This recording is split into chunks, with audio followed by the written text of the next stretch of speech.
Matataas na alon patuloy na nararanasan sa Santa Ana, Cagayan. Ilang residente na ang nangangamba sa banta ng storm surge. Sundan sa report ni Jasmine Gabriel Galban. Papalayo na ang bagyong Jenny, pero ramdam pa rin ang epekto ng bagyo sa bayan ng Santa Ana sa Cagayan. Maghapon na makulimlim ang panahon. Malakas pa rin ang hangin at mataas ang alon sa baybayin, dahilan para mangambang ilang residente na nakatira sa barangay Palawig. Pinangangambahan nila ang banta ng storm surge. Malakas na alon, ma'am. Nakakatakot, ma'am. Kinatakutan lang namin dito, ma'am, yung alon.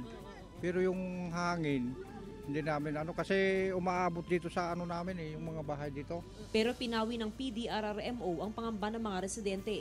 Inaasahan din daw na bukas ng umaga ay unti-unti nang bubuti ang panahon. So far, wala pang nilalabas na advisory ang DOST Pag-asa and people. Samantala, patuloy ang pakikipag-ugnayan ng PDRRMO sa mga opisyal ng Calayan Islands. Sa ngayon, wala naman daw matinding epekto ang bagyong Jenny sa lugar. Pabugso-bugso lang yung ulan, ma'am, pero yung hangin medyo parang malakas. Nakamonitor din ng PCG sa mga mangingisda sa probinsya para matiyak na walang maglalayag habang nasa PAR pa ang bagyong Jenny.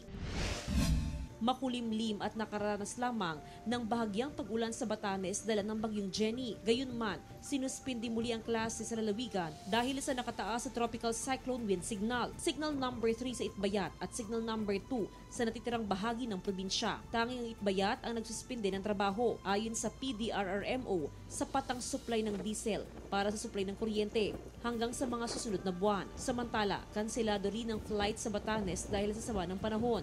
May mga local turista yung na-stranded din sa Kaptang.